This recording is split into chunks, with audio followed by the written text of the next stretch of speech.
हीच एक बाई आहे जिने मला थोबाडीत पण मारली आणि ओठांवर चुंबन देखील दिलेलं आहे. आणि ह्या दोघींना माझ्याबरोबर बॉन्डिंग किती होईल हा प्रश्न 100% पडला का. गाडी आली, मी त्याची कॉलर पकडली, म्हटलं अभि नाही बोलेगा ना, तो इधर सबके सामने मारून घेते लोक. वॉशरूमला म्हणून उतरलो, परत गाडीत बसलो, चालवायला लागलो आणि समोरून एक ट्रकमधनं माणूस होता, आमच्या गाडीवर जम्प केली, त्याने उडी घेतली. नमस्कार, मी मधुराशी दही आणि कलाकृती मेळ्यात तुम्हा सगळ्यांचं मनापासून स्वागत आहे. भावना खूप जास्त भावनिक असलेला एक सुंदर सिनेमा लवकरच आपल्या भेटीला येतोय, ज्याचं नाव आहे तिघी. आणि तिघीच्या निमित्ताने आज ह्या तिघींशी संवाद साधणारे आम्ही चौघीजणी आज गप्पा मारणार आहोत. नेहा पेंडसे आहे, भारती ताई आहेत, भारती आचरेकर आणि सोनाली कुलकर्णी. नमस्कार. नमस्कार. कशा आहात तिघी? मस्त. आणि कसे चालू आहेत तुमचे प्रमोशन्स? आता सुरू होतील खऱ्या अर्थाने. खरे आजपासून सुरू झाले खरे खऱ्या अर्थाने नाही. आम्ही आज हे पहिल्यांदाच कदाचित असं होत असेल की सिनेमा प्रदर्शित व्हायला खरं तर अजून आहे, आहे, 10 थोडा. दिवस आहेत, 2 आठवडे आहेत. पण इतक्या आधी प्रेस शो होतोय, आपल्या मीडियाच्या सगळ्या मित्रमैत्रिणींना आधी आम्ही सिनेमा दाखवतोय आणि मग सिनेमाबद्दल गप्पा मारूया. हे क्वचितच, रादर नाहीच होत असं. आपण ट्रेलर लॉन्च करतो आणि मग आपण इंटरव्ह्यूजला सुरुवात करतो, पण ही एक अशी फिल्म आहे की ज्याच्याबद्दल खरं तर आम्ही म्हणण्याआधी तुम्ही ती पाहणं खूप गरजेचं होतं. त्यामुळे आधी तुझ्याकडनं सुरुवात करूया. तू ती फिल्म पाहिली आहेस, तुला काय वाटतं? मला खूप आवडली. आणि एक तर मला सगळ्यात पहिली गोष्ट ही आवडली की दिग्दर्शन करणारी ही महिला आहे. म्हणजे लेडी डिरेक्टर आहे, ही मला सगळ्यात जास्त गोष्ट आवडली. आणि तिचा हा पहिला सिनेमा आहे, पण बघताना अजिबात कुठेही वाटलं नाही की ती हे पहिल्यांदा तिने केलेलं आहे. तर तिचा अनुभव याच्यामधून कळतो की तिने त्याआधी जे जे काही प्रोजेक्ट्स केलेत. आणि अभिनयाबद्दल मी तुमच्या कायच बोलू, किती सुंदर काम केलं आहे. म्हणजे बघताना ते जाणवत होतं, असं वाटलं की हे खरंच आई मुली किंवा तुमचा जो बॉन्ड आहे, जो एखाद्या सीनमध्ये खूप जास्त तुम्ही बोलता एकमेकांशी, ओपन अप होता, त्याच्यातून ते जाणवत होतं की ह्या बहिणींचा खरा बॉन्ड आहे. आणि खूपच कमाल वाटलं पाहताना. आणि असं वाटलं की म्हणजे असं कायम खरं तर म्हटलं जातं की मराठीमध्ये खूप वेगळ्या सिनेमांची गरज असते, खूप येत नाहीत असे, पण हे बघताना खरंच असं वाटलं की हे ना एरवीच्या पठडीतल्या सिनेमांपेक्षा हे वेगळे आहेत. म्हणजे असं एक रॉमकॉम म्हणा किंवा काही म्हणा, ह्याच्यापेक्षा बाजूला ठेवून एक काहीतरी ॲक्च्युअल एका फॅमिलीनी बसून पाहावा, आई मुलींनी पाहावा असा एक सिनेमा आहे. त्याच्यामुळे खूप मजा आली बघताना. आणि तितकाच खूप इमोशनल आहे. म्हणजे अनेक सीन्स बघताना डोळ्यात आपोआप पाणी येत होतं. कळत नव्हतं की ते काय नक्की होतं आहे, काय आपण कुठे नक्की रिलेट करतोय, पण ते आतल्यात समजत होतं की हे काहीतरी ह्याच्यात ही इमोशन्स आपली पण आहेत कुठेतरी जोडलेली. फारच छान वाटलं पाहताना. काय नकळत विचार करायला लागतो. आणि शेवट मी सांगणार नाही, पण शेवट जो काय आहे म्हणजे नाहीच, त्याबद्दल कायच बोलायचं. म्हणजे खूपच सुंदर आहे त्याचा शेवट. अजिबात नाही. म्हणजे कुठेतरी हे असं वाटलं होतं की असू शकेल, पण ते ज्या पद्धतीने दाखवलं गेलंय ना, ते मी इमॅजिन नव्हतं केलं. प्रेडिक्ट म्हणजे कुठेतरी असं वाटलेलं की, कारण जेव्हा त्या कॅरेक्टरची एंट्री झाली तर तेव्हा असं वाटलेलं की हे संपायच्या आधी काही ना काहीतरी असणार आहे, म्हणजे असंच ते सोडून नाही देणार. पण ते ज्या पद्धतीने दाखवलं गेलंय ना, ते मी अजिबातच इमॅजिन नव्हतं केलं की हे अशा पद्धतीने दिसेल किंवा असं दाखवतील. खूप छान झालाय सिनेमा. आणि मला वाटतं तुमचे सगळे संवाद किंवा जे म्हणतात ना की डोळे बोलतात, जे कायम म्हटलं जातं, हे तुमच्या तिघींच्या अभिनयामधून कळत होतं की कोणता इमोशनल सीन असताना ते आधी आपलं डोळ्यातून दिसतं सगळं. सो हे प्रत्येक तुमच्या सीनमधून प्रत्येक वेळेस त्यात ती जी इमोशन्स होती त्याच्यातून ते कळत होतं. त्याच्यामुळे ते खूप जास्त रिलेट करता आला तो सिनेमा. इंटरव्ह्यू मग 6 मार्चला नाही, पण आता मला तुमच्याकडून ऐकायचं आहे की तुमचा ह्या सिनेमाबद्दलचा अनुभव कसा होता आणि ह्या तिघीच्या निमित्ताने तिघी एकत्र कशा आल्यात हे मला आधी ऐकायचं आहे. बोला. मला वाटतं ह्या दोघी जणी पहिल्यांदा आल्या होत्या आणि मग मी शेवटी एंट्री असं मिठाचा खाना टाकला. आणि अशी ती आली आणि भारती आचरेकर. Grand entry. सर्वात शेवटी माझी एंट्री झाली. आधी दोघींचं कॅरेक्टर झाली, म्हणजे कास्टिंग झालं होतं, नंतर मला विचारलं गेलं. त्यामुळे आणि माझी अशी त्यांची काय अशी हॅलो हॅलोचीच ओळख. म्हणजे अजिबात तुला आता हा पिक्चर बघून असं वाटलं असेल खरंच माझ्या मुली आहेत, पण अजिबात ओळख म्हणजे कशी आहेस परीस ना, बस एवढीच ओळख आमची अक्षरशः. पण पहिल्या दिवसापासून we just clicked, that's all. म्हणजे का, कशासाठी, कधी, काहीच उत्तर नाही आहे त्याला, पण वी जस्ट क्लिक्ड. किती छान. आणि ते क्लिक होणं फार जरुरी होतं, नाही तर हा पिक्चर बनला नसता. खरंच. आणि ही केमिस्ट्री इतकी महत्त्वाची होती की आम्हाला कित्येक सीनमध्ये असं नुसतं सोडून दिलं होतं आम्हाला की काही करा, तुम्हाला काय करायचं ते करा. मोंटाजेस तर बहुतेक सगळे आम्ही इम्प्रोवाइज केलेले आहेत. काहीच करायचं नव्हतं. म्हणजे आम्हाला हिचे बीला अशी काढून ढकलते किंवा तिला घास भरवताना घास खाली पडते, मग ही वरून बघते. ह्या सगळ्या गोष्टी खूप आम्ही आमच्या केल्या, आमच्या जिवंत केल्या आम्ही. बाकी डायलॉगचे सगळे आम्ही अर्थात होते, पण मोंटाजेसचे सीन तर सगळे आम्ही इम्प्रोवाइज केलेले. तर ती केमिस्ट्री हे इम्पॉर्टंट होणार पण नाही असं काहीच ठरवत नव्हता मी असं करीन ना, तू तसं कर, असं मग ते नॅचरल झालं. So it was a pleasure working with these 2 young girls. मला असं वाटतं की सेटवर येण्यापूर्वी आम्ही ट्यून्ड होतो. सेटवर जाऊन काही आम्हाला शोधायचं नव्हतं. आम्ही आणि सोनाली स्पेशली आम्ही वर्कशॉप्स केले होते, आम्ही एकमेकांना प्रश्न विचारले होते पर्सनल लाईफबद्दल, आपापल्या भावंडांबद्दल, बहिणींबद्दल. तर बऱ्यापैकी इन्फॉर्मेशन आम्ही घेतली होती, त्याच्यावरती विचार केला होता, त्याला अप्लाय कसं करायचं आहे सगळं बऱ्यापैकी आम्ही फिगर आउट करूनच सेटवर गेल्या असल्यामुळे आम्हाला तिकडे येऊन वेगळं ट्यून नाही करावं लागलं, किंवा ही काय विचार करते कॅरेक्टरबद्दल, किंवा ही काय अप्रोच ठेवणार आहे, किंवा मी काय अप्रोच ठेवणार आहे, किंवा मम्मी काय अप्रोच ठेवणार आहे, असं काहीच. आम्हाला माहिती आहे आम्ही काय करणार आहोत आणि आम्हाला हेही माहिती आहे की समोरचा व्यक्ती काय करणार आहे. तर या ट्युनिंगमुळे मला वाटतं, आणि अर्थात हे झालं कॅरेक्टरचं ट्युनिंग. मला वाटतं पर्सनल लेवलवरती सुद्धा खूप हे स्पेशली या दोघी मला असं वाटतं की ते दंगा आहेत हे दोघंही, आणि फुल दंगा करणारे हे दोघं आहेत. वा, दंगावर दंगा. हा, तर मी सामावून तशी नाही, पण मी शांतपणे अशी, मला वाटतं कुठेतरी अशी किनाऱ्यावर अशी शांतपणे बघू बसणारी आणि बघणारी अशी मी कोणतरी. हा, मी आजही एन्जॉय करते. तर it was a very smooth process. या दोघींना खरं म्हणजे बहुतेक यांचं कास्टिंग झाल्यानंतर ज्यांची थोडीशी ओळख चांगली झाल्यानंतर एकमेकांच्या बॉन्डबद्दल त्यांना शेवटी काळजी वाटली असेल आईच्या कॅरेक्टरला आम्ही कसे आहोत हे करू. म्हणजे genuinely I am saying it. कारण काय नाही म्हटलं तरी खूप वेगळी मध्यवर्ती भूमिका आहे. आणि ह्या दोघींना माझ्याबरोबर बॉन्डिंग किती होईल हा प्रश्न 100% पडला असता. हे माझं प्रामाणिक मत आहे आणि त्यांनी प्रामाणिक उत्तर द्यावं. ते कारण आमची तशी काही ओळख नव्हती जास्ती काहीच, त्यामुळे प्रश्न पडणं साहजिक आहे असं मला वाटतं. जो मला पण पडला होता की या दोघींची बापरे आता कसं बॉन्डिंग होईल, पण प्रश्न पडण्याच्या आतच बॉन्डिंग झालं. नाही, मला भारतीताईच्या बाबतीत फक्त मला असं सांगायचंय की भारतीताईंबरोबर आम्ही खूप वर्कशॉप्स नाही केले असल्यामुळे त्यांना असं वाटणं साहजिक आहे. पण पहिल्या दिवशी आणि पहिल्या सीन नंतर मला वाटतं तो विषय संपला असेल. हा, बाकी काही नाही. बाकी माझं सोनालीचं किंवा इतर लोकांबरोबर असं काही नाही, कारण आम्हाला वेळ मिळाला होता. जसं मी म्हणाली ट्यून, आमचं ट्युनिंग झालं होतं ऑलरेडी. फक्त भारतीताईंना ट्युनिंगची गरजच नाहीये. मी तशी स्वभावाने बऱ्यापैकी मोकळी असल्यामुळे मी सामावून घेते सगळ्यांना. मला असं इगोज नाही, काही नाही.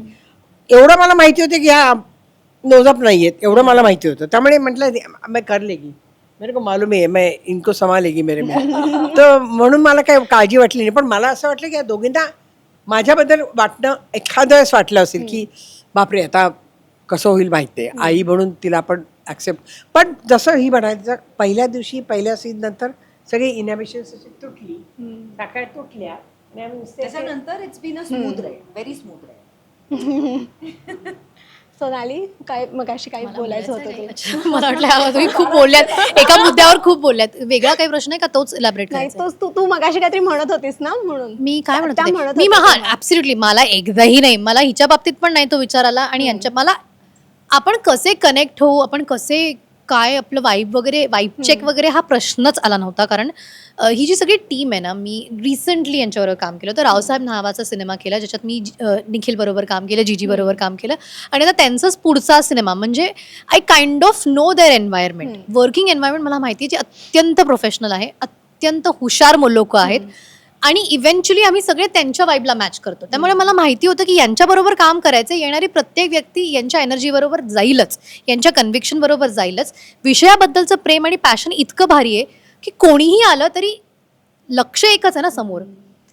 ऑल्सो ही माणसं पण तशी खूप चांगली आहेत. म्हणजे ही तर खूपच टेडी बेअर आहे, जी खूप प्रेमळ, कमाल अभिनेत्री, कमाल अनुभव. एकच गोष्ट आहे की आपण त्यांना अशा पद्धतीच्या रोलमध्ये नाही पाहिलंय. पण तीच तर गंमत असते ना, ज्याच्याकडनं जे अपेक्षित नाहीये त्याला ते दिलं तर ती व्यक्ती आणखी जीव तोडून ते काम करते, कारण त्याला पण ते खूप कमी मिळतं करायला. आणि हे आमच्या प्रत्येकीच्या बाबतीत झालेलं आहे कलाकार म्हणून, की आपल्याला जे कमी मिळतं ते आपण आणखी जास्त प्रेमाने करतो, आणखी जास्त जिद्दीने आणि पॅशनने करतो, कारण आपल्याला खरं तर त्याची भूक असते इतकी वर्ष. आणि ती भूक जेव्हा समोर इतकं सुंदर पदार्थ असेल तर आपण ते आणखी जीव तोडून आनंदाने स्वीकारतो ना, ते तसं होतं.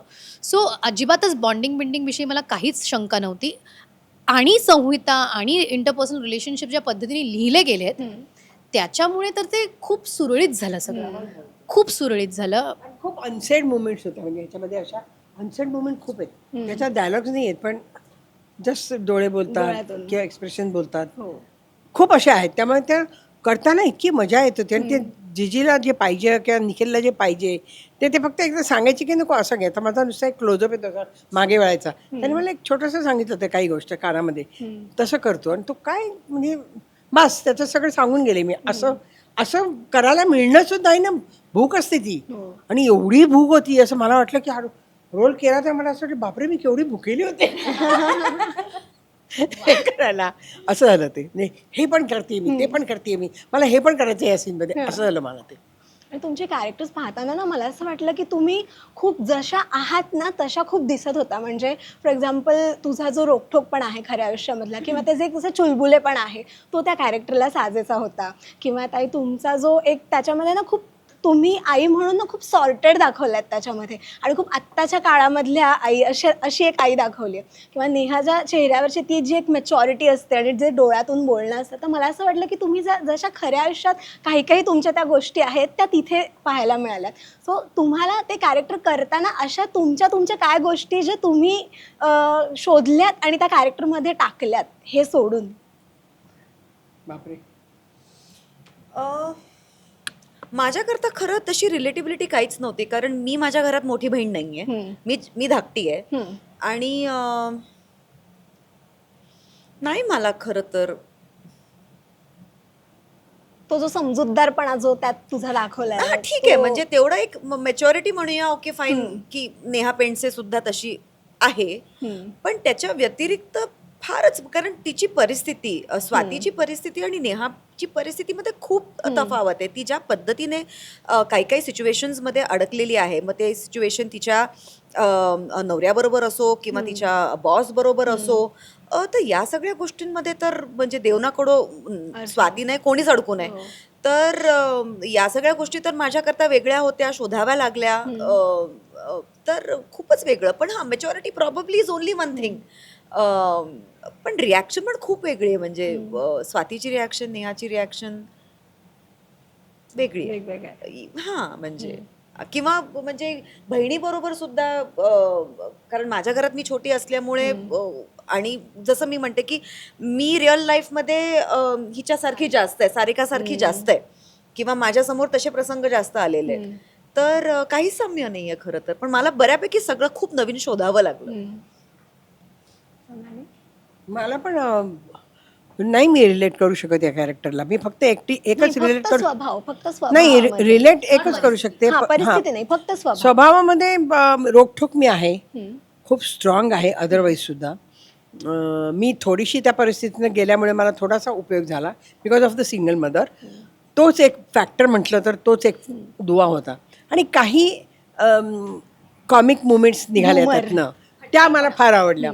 त्यातल्या माझ्या म्हणजे फटकन मी जे काही बोलते कॉमेडी वेमध्ये, त्या मला खूप आवडल्या. त्या मी रिलेट करते माझ्यासाठी. पण अदरवाईज स्वभाव माझ्यामध्ये त्यातला अर्धा पण नसेल, पाव असेल आहे. पण म्हणजे खूप त्याचं प्रेझेंटेशन तसं झालं नाही. हां, म्हणजे स्वभाव सिमिलर असला. दोन्ही गोष्टी सिमिलर, जी अशी पटकन स्नॅप आउट करते, मारते, आणि ते तिची लव्ह लँग्वेज आहे. ते मला सुरुवातीला मला हे सांगायचंय. हो, मला खूप एकदा मला भारती मावशीने मला एकदा फटका मारला होता सेटवर, आणि मला थोबाडीत मारली होती, स्क्रीनवर नाही, ऑफ स्क्रीन. आणि मला की हिला मी अजिबात आवडत नसेल ना, ही कशी मला मारते बिरते आणि फिजिकली अब्यूज वगैरे करते, म्हणजे डोक्यात वगैरे जात असेल ना. हळूहळू माझ्या लक्षात आलं की ही तिची प्रेमाची भाषा आहे. तिचं ज्यांच्यावर ती प्रेम आहे ना, त्यांच्याशी अशी काय रे, हां, ती खूप प्रेम दर्शवण्याची पद्धत तशी खूप सिमिलर आहे. तर ते, आणि तीच एक बाई आहे जिने मला थोबाडीत पण मारली आणि ओठांवर चुंबन देखील दिलेलं आहे. तितकं तिचं प्रेम एक्सप्रेस करण्याची पद्धत बघ कशी आहे. ह्या 2 कॉमन गोष्टी मला खूप सारिका मध्ये साधर्म्य वाटतं माझ्यातलं. येस,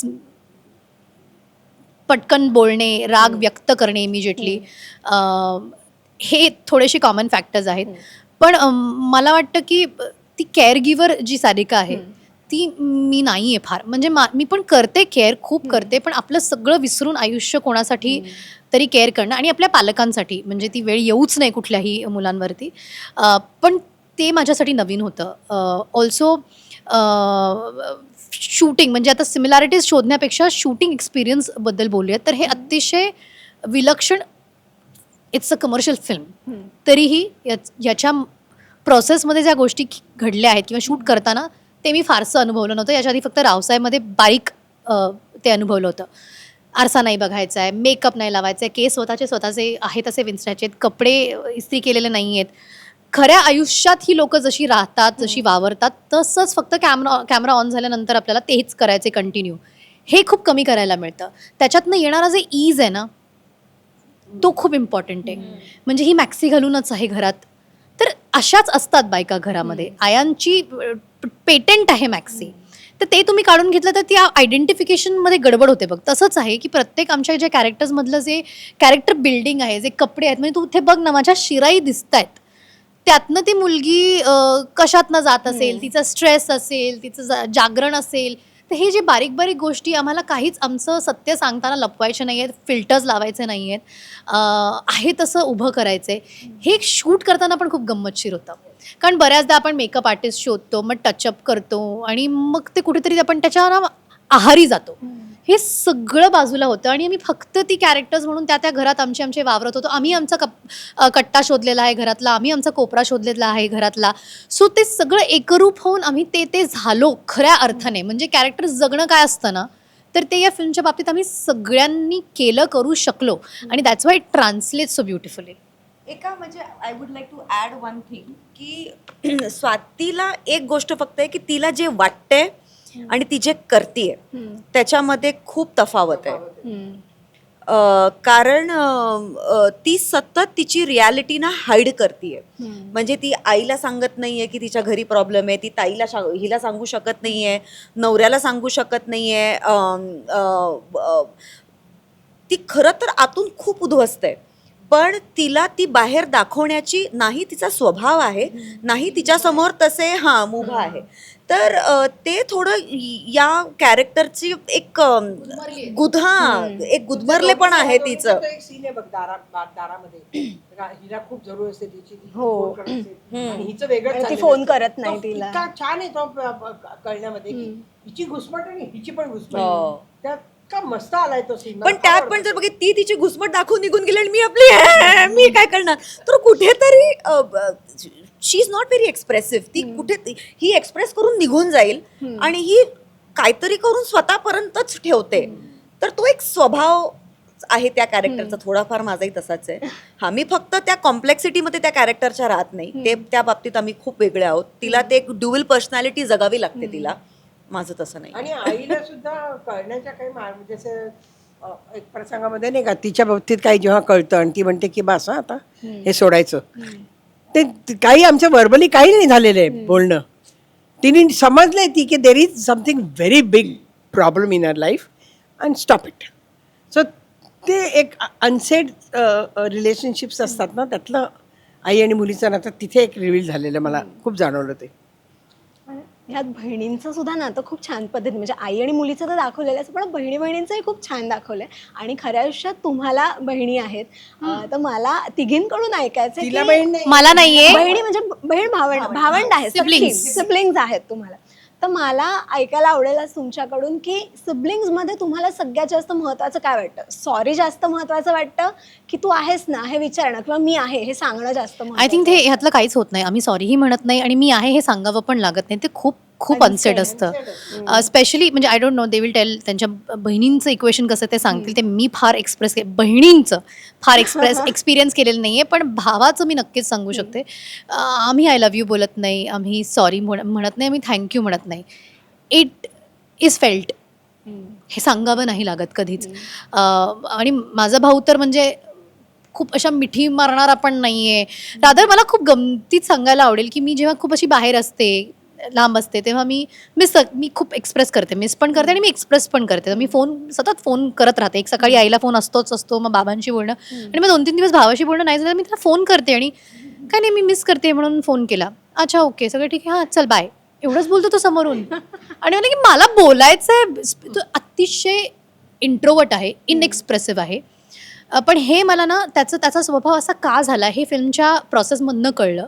कारण मी त्या जागी गेले या अर्थी की जेव्हा आपल्या घरातली मोठी बहीण ही डॉमिनंट असते, हिने सगळंच व्यापलेलं असतं, खूप जास्त पॅम्पर्ड, खूप अटेन्शन घेणारी असते ना, तेव्हा कुठेतरी धाकटा भाऊ किंवा बहीण ही कुजले जातात, त्यांच्या कोशात जातात. हे कोणीही मुद्दामून करत नसतं, पण बऱ्याच घरांमध्ये हे इक्वेशन्स पाहायला मिळतात, जे आमच्या घरात आय थिंक मी त्याला कारणीभूत आहे. पण I can understand him better and I can empathise with him better. I feel जर माझ्या हातात असतं, शक्य असतं, तर मी कदाचित त्याला मोकळं व्हायला, त्याला एक्स्ट्रोवर्ट व्हायला आणखी संधी दिली असती आणि ते एन्व्हायरमेंट क्रिएट केलं असतं. तर सॉरी त्याला. हो. आम्ही चौघीजणी पहिल्यापासून खूप बॉन्डिंग आहे, कारण आम्ही आजीकडे पुण्याला वाढलो, त्यामुळे आम्ही चौघीच होतो एकमेकींना. आईवडील मुंबईला होते, त्यामुळे बॉन्डिंग ते तसंच राहिलं. आत्तापर्यंत सुद्धा तसंच आहे. आम्ही चौघीजणी 5 मिनिटाच्या अंतरावर राहतो एकमेकींपासून. एक फोन झाला की आम्ही चौघीजणी एकत्र येतो. 2 वर्षातनं 1-2दा बाहेर एकत्र फिरायला जातो. 3-3 महिने. आता मी यावेळेला खूप बिझी होते, म्हणजे मी 4 वर्ष वागळे की दुनिया केले, त्याच्यात इतकी बिझी होते 25-25 दिवस की तर त्या मला म्हणतात, त्या आम्ही तिघी असं म्हणतात, आम्ही तिघे आहोत, म्हणजे आम्ही तिघे आहोत, म्हणजे मी वेगळीच झाली आता त्यांच्यापासून. असं म्हटलं नाही, असं नाही आहे. त्यांना माहिती आहे ते पण की असं नसतं, कारण एवढी वर्ष काढल्यानंतर जर एखादं लेकरू वेगळं राहिलं आणि ते काम बिझी असलं तर मग सांभाळून घ्यायला पाहिजे की नाही बहिणींनी. पण मी दिदी आहे ना, त्यामुळे मी नसते की तर थोडंसं जाडवतं त्यांना. पण आमचं बॉन्डिंग खूप छान आहे. सिमिलर लाईन्स जे सोनाली बोलली, माझ्या घरी माझी पर्सनॅलिटी ही नेहमीच शांत, समजूतदार, कमी बोलणारी, मितभाषी वगैरे वगैरे. माझी जी मोठी बहीण आहे एक्झॅक्टली बँग अपोजिट, ती ॲक्च्युली ह्यांच्यासारखी की लाईव्ह वायर, हां फुल, आणि पर्सनॅलिटी आणि भरपूर व्यक्त करणारी वगैरे वगैरे वगैरे. पण झालं असं की जसं सोनालीच्या आयुष्यात झालं की तिच्या करिअरमुळे कुठेतरी तुम्ही त्या फॅमिलीचं सेंटर ऑफ युनिवर्स होऊन जाता. आणि अतुलच्या बाबतीत असं झालं की तो शांत स्वभावाचा असून ती सेंटर झाली म्हणून तो अजून शांत झाला. तर मला नाही माहीत की आमच्याकडे उलट आहे की मी शांत असून पण सेंटर ऑफ युनिवर्स मी झाले, कारण मी काम करायला लागले आणि किती नाही म्हटलं तरी अख्खं घर सफर करतं. कारण माझ्या वडिलांनी माझ्या आईला सांगितलं होतं की खूप लहानपणी मी इंडस्ट्रीमध्ये जॉईन झाले. आय वॉज 10-12 इयर्स जेव्हा मी सुरुवात केली. तर माझ्या बाबाने सांगितलं की ही मुलगी कुठे एकटी नाही जाणार, सगळीकडे 24 तास आई असणार. पण त्या एका निर्णयामुळे नुसतं माझ्या बहिणीने नाही, माझ्या बाबांनी सुद्धा सफर केलं, अख्ख्या घराने सफर केलं. तर मला खरंच माहीत नाही की या अटेन्शनमुळे माझ्या बहिणीची पर्सनॅलिटीला कसं हिट झालं असणार. कारण मी स्वतः खूप लहान होते तेव्हा कुठे विचार करतो आपण या गोष्टींचा. तेव्हा तर हां ठीक आहे, मी माझं काम करते, बाबा त्यांचं काम करतायत, आई माझ्याबरोबर आहे, मिनलचं आपलं चालू. पण तिचं काय चालू आहे, तिला त्या गोष्टीला किती असर झाला असेल नसेल नाही माहीत. तर आणि या गोष्टींबद्दल आम्ही आता नाही ओपनली अड्रेस करू शकत आहोत त्या गोष्टीला. पण ठीक आहे, ते कितीही सत्य असलं तरी हेही तितकंच खरं आहे की आज तिला मी आहे, काहीही झालं, रोज उठून आम्ही नाही बोलणार एकमेकांची, ही गोष्ट तितकीच खरी आहे. कारण आमचे पर्सनॅलिटीज लहानपणापासून फार वेगळे आहेत. पण ते हे तिलाही माहिती आणि मलाही माहिती की आम्ही आहोत एकमेकांना, काही झालं तरी शेवटी I am just call away for her and for me. तर I don't know how to define it. सिनेमाची टॅगलाईन सुद्धा आहे की आईचं घर आणि 1000 आठवणी. आणि खरंच त्या 1000 आठवणी त्या खरं तर म्हणजे खूप खूप जास्त जोडलेल्या असतात आपल्याशी. मला त्या 1000 आठवणींमधली एक आठवण तुमच्याकडून ऐकायला आवडेल, तुमच्या आईबरोबरची. थोडंसं वेगळं रिलेशन आहे ह्याच्यामध्ये की मला लोक खूप तोंडावर बोलणारे, खूप फटकाळे असं बोलतात मला, कारण मी एक तर मोठी मुलगी आणि आई खूप भीड असतं, त्यामुळे मला तो स्वभाव आपोआप आला. कारण आई बोलू शकत नाही तर मग मला बोलायला लागायचं. त्याचा एक प्रसंग आहे की जयपूरला प्रोग्राम होता का कुठेतरी आईचा प्रोग्राम होता आणि आई नीट चालू म्हणजे तिचा मॅनेंजायटिस नंतर पायाला प्रॉब्लेम झाला, मग ती अशी बसून गायची, मांडी नाही घालू शकायची, म्हणजे चालायला तिला थोडा त्रास व्हायचा, हळूहळू चालायची. तर सवाई माधवपूरला आम्हाला गाडी बदलायची होती, ट्रेन बदलायची होती. आता फर्स्ट क्लासचं तिकीट काढलेलं होतं, सगळं होतं आणि होती रात्र, म्हणजे जवळजवळ 11 वगैरे वाजलेले होते रात्री. आणि सवाई माधवपूर वगैरे ना खूप डाकूची एरिया आहे ती अशी मध्य प्रदेशातली. तर मी मम्मीला म्हटलं, मम्मी म्हणाली अगं इथेच येतं ना डबा. म्हटलं तू काळजी नको करू, मी विचारलं आहे. तरी पण म्हटलं चल एकदा परत विचारते. पण मी TCला सारखी विचारत होते. आम्ही दोघीच बायका, बाकी सगळे पुरुष होते हां, की फर्स्ट क्लासचा डबा कुठे येतो, माझी आई नीट चालू शकत नाही, तिथे जाऊन उभे राहतो.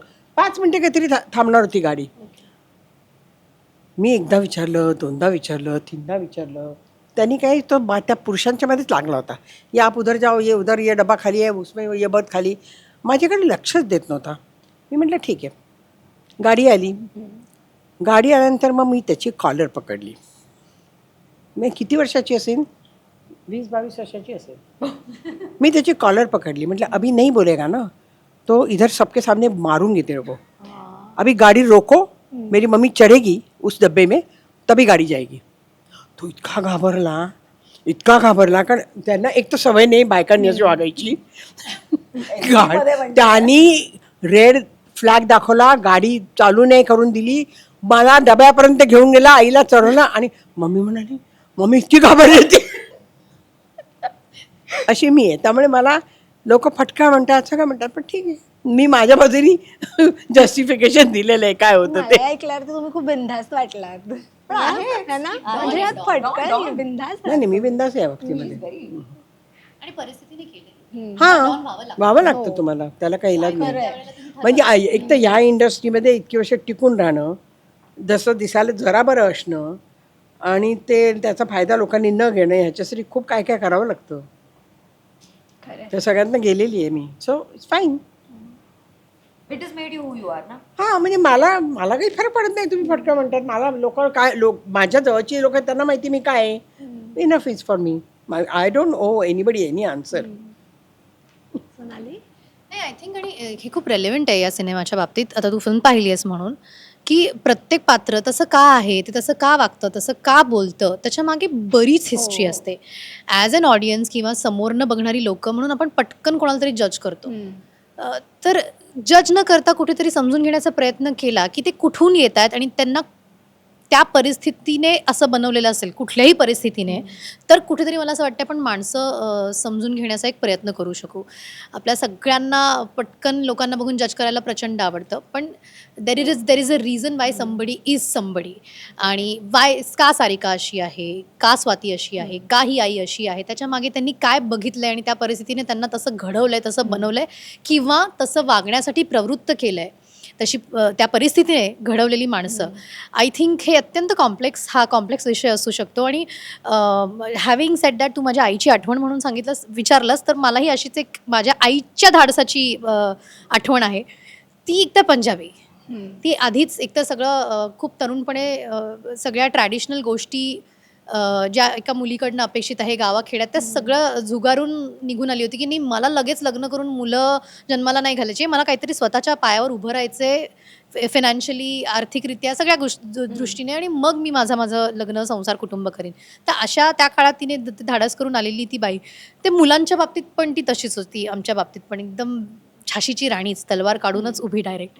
तर एकदा आम्ही अशा बऱ्याचदा, म्हणजे मुंबईत आमचं घर नव्हतं आणि कोणीच नातेवाईक नव्हते. जेव्हा या क्षेत्रात यायचं ठरवलं तेव्हा आई म्हणाली, आई नोकरी करत होती, तर आम्ही, माझी शाळा, कॉलेज संपल्यानंतर, तिची नोकरीची वेळ संपल्यानंतर मी मुंबईला यायचो ड्राईव्ह करत. ती ड्राईव्ह करायची, ऑडिशन्स द्यायचो आणि परत जायचो रात्री अपरात्री 12-1 वाजता, जितके पण वाजले असेल, कारण घरच नाही ना, काय करणार. तर अशा वेळेला बऱ्याच ट्रॅव्हल्समध्ये आम्हाला वेगवेगळ्या प्रसंगातनं जावं लागलेलं आहे. म्हणजे कधीतरी आमची मध्य हायवेवरती गाडी बंद पडली, पंक्चर झाली, नटबोल्ट तुटला, पंक्चर काढता येत नाही, दोघीच बायका, आणि बाहेर उतरलं तर सगळे ट्रकवाले, आता काय करायचं, असे प्रसंग. किंवा एकदा आम्ही फिल्मचं स्क्रीनिंग संपल्यानंतर भरपूर पाऊस आला, पावसाच्या सुरुवातीला आमच्या गाडीत पूर्ण पाणी भरलं. ती म्हणली, मी बंदच नाही करणार, बघू काय होतंय. फुल ॲक्सलरेटर देऊन ती पाण्यातनं बाहेर पडेपर्यंत ती अशी धाडस दाखवणारी बाई. किंवा आम्ही एक्सप्रेसवेला एकदा वॉशरूमला म्हणून उतरलो, परत गाडीत बसलो, चालवायला लागलो आणि समोरून एक ट्रकमधनं माणूस उतरून आमच्या गाडीवर जंप केली, त्याने उडी घेतली. त्यावेळेला लुटमारी वगैरे खूप व्हायची. तर त्याला वाटलं ह्या दोघी बायकाच आहेत, थांबतील आणि मग पैसे आपल्याला काढता येतील यांच्याकडनं. माझी आई म्हणली, मी अजून जोरात गाडीला मेलात तरी चालेल, पण आत्ता माझ्या मुलीचा जीव आणि हे महत्त्वाचं आहे. सो अशा वेळेला हे आयांना जी काय कुठून तरी हिंमत आणि ताकद येत असते ना, ते त्यांनाच माहिती आहे आणि ते निभावून येतात यार, कुठलाही प्रसंग कसाही असू देत. खरंय. म्हणतं आईचा जो सपोर्ट, आणि आपण आईकडे बघून खूप गोष्टी शिकतही असतो ना. आणि मला वाटतं तुम्ही पण सिनेमामध्ये काही काही अशा गोष्टी की ज्या तुम्हाला तुमच्या आईकडून आल्या असतील, किंवा आईचा समजूतदारपणा, आईची एखादी सवय, एखादं वाक्य. सो मला वाटतं ते तुमच्या कॅरेक्टरमध्ये असं कुठेतरी आलंय. नाही, आय डोंट थिंक सो. ही आई वेगळी अत्यंत. आणि मला हे एक नक्की इथे एक सांगायला आवडेल, हे कुठेच आत्तापर्यंत मला बोलायचं होतं खरं तर, पण मला जीजी विषयाचं कौतुक करायचं आहे या अर्थी की काय होतं जेव्हा बायकांचा विषय असतो तेव्हा ना खूप ती थिन लाईन असते की सेन्सिटिव्ह विषय असेल मुळात तर ते खूप मेलोड्रॅमॅटिक होण्याची शक्यता असते किंवा खूप सिम्पथाईज करणं होऊ शकतं. पण एक बाई जेव्हा डिरेक्ट करते आणि स्पेशली आजच्या काळातली आजची भाषा बोलणारी आणि बरंच काही काही पाहिलेली मुलगी जेव्हा डिरेक्ट करते तेव्हा ना आपण आपल्यावर दया न करता आहे तसा प्रसंग मांडणं एका फिल्ममधनं ही एक वेगळी स्किल आहे. म्हणजे there is no sympathy, there is no सहानुभूती, देर इज सहवेदना. त्यामुळे बऱ्याचदा काय होतं की आपण मुलगी आहोत म्हणून आपण हे ऑलरेडी सहन केलेलंच आहे, त्याच्या पलीकडे जाऊयात. हा फरक असतो मेल डिरेक्टर्समध्ये आणि फिमेल डिरेक्टर्समध्ये. कुठेतरी मेल गेजमधनं ती सिम्पथी निर्माण होते, मग ती प्रसंग निर्माण होतो आणि मग आपण त्याच्या पलीकडे जातो. बाई जेव्हा डिरेक्ट करते तेव्हा ते ऑलरेडी हे सगळं झालेलंच आहे, त्याच्या पुढे जातो आपण. सो ती जी एक गेज आहे ना या फिल्मच्या बाबतीत ती खूप इंटरेस्टिंग आहे आणि मला असं वाटतं ही जिजी विषयाच्या सिनेमाची भाषा आहे जी अत्यंत वेगळी आहे आणि म्हणून यंग मुलीसुद्धा या फिल्मला खूप रिलेट करतील. म्हणजे अर्थात ही सगळी जी पिढी आहे, आपण ज्या पिढीबद्दल बोलतोय, आपली आई किंवा त्याच्या आधीची मिलेनियल्स, ते तर करतीलच, पण ही आत्ता जेन झी किंवा त्याच्या पुढची पिढी will also connect with this film because of no melodrama about it. हे झालं, ॲक्सेप्ट केलं, चला आता पुढे याच्यावरती सोल्युशन काढणं, पण कसं पुढे जाऊ शकतो हे खूप कमी फिमेल सेंट्रिक फिल्म्समध्ये बघायला मिळतं. नाही तर तिथेच आपण त्याच भावनांना घेऊन रेंगाळत बसलोय, त्या दुःखाला कवटाळत बसलोय, ते नाही होत. क्या बात आहे. आणि आता मला जाता जाता तुमच्याकडून एक छान ऐकायचं आहे की इतका छान बॉन्ड तुमचा ऑनस्क्रीन दिसलेला आहे आणि तेवढाच छान तो ऑफस्क्रीन सुद्धा आहे. आणि तेव्हा जास्त झाला असेल, त्यानंतर आता तो दुपटीने वाढलाय प्रमोशन्सच्या वेळेस. आता तुम्ही अजून तिघीजणी खूप क्लोज द्याल. शूटिंग नाही करायचं.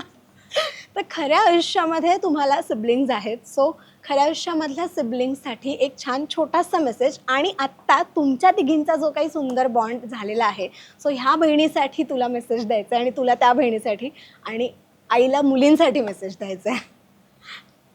आई देतेस का आम्हाला संदेश? मला विचार करू दे जरा. त्यांना संदेश द्यायचा म्हणजे काय नाही, मी काय संदेश देऊ? आधी तुमच्या बहिणींसाठी, खऱ्या आयुष्यातल्या बहिणींसाठी. काय लिव्ह अँड लेट लिव्ह असा माझा मोटो आहे. अदरवाईज सुद्धा लिव्ह अँड लेट लिव्ह. मी फार कमी जज करते लोकांना. त्यामुळे तुम्हाला जे करायचं ते करा. आपण आपला बॉन्ड तसा राहायला पाहिजे. कोणाला उगाच क्वेश्चन नाही विचारत आम्ही, असं का तू केलं आणि तसं का तू केलं. आणि आता वंदनाचं माझं एवढं जवळचं नातं असून वंदना कुठलं नाटक करते, कधी असतं, मी काय करते तिला माहीत नसतं, ती काय करते हे मला माहीत नसतं. आणि which is so good because we are in the same profession, you know. So त्यांना काय मला फार मेसेज द्यायचा नाही, कारण दे आर देअर. या दोघींना त्या तुम्ही त्या म्हणतात ना, आता आम्ही तिघी आहोत, तू नाहीये, तर तुम्ही तिघी आणि आम्ही तिघी येस. वेगळी टीम. नाही झालं. सिनेमातल्या मुलीला मी हिला मेसेज देईन की leave all the worries and just leave all the worries and live, that's all. हे तर पात्रच आहे. हिला पण तसंच म्हणेल की तिचे जे काही ॲस्पिरेशन्स आहेत ती सगळी पूर्ण हो. I am there behind both of them, that's all.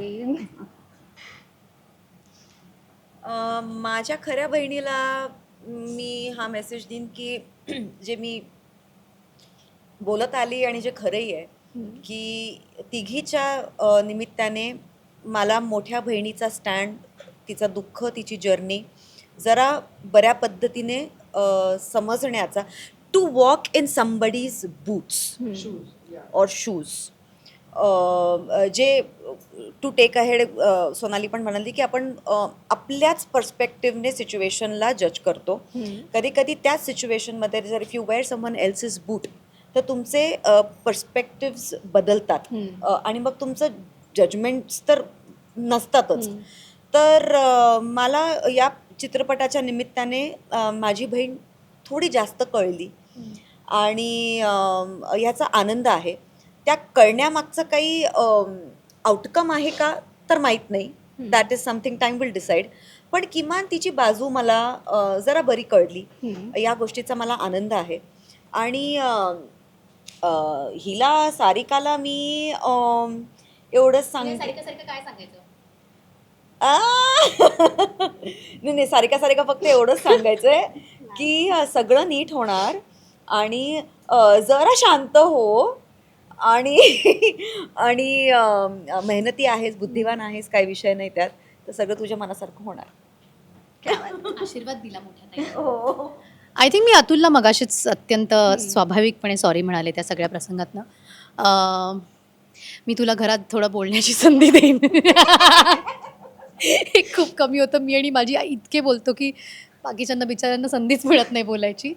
तर I will give you some your time and opportunity. I will try. निदान मी ट्राय तरी करीन. स्वातीला मी हे नक्की सांगेन की it's okay, late your shields down. कधीतरी आपल्याला काय वाटतंय हे सांगावं. आपली वल्नरेबिलिटी दाखवली म्हणजे आपण वीक झालो असं नसतं.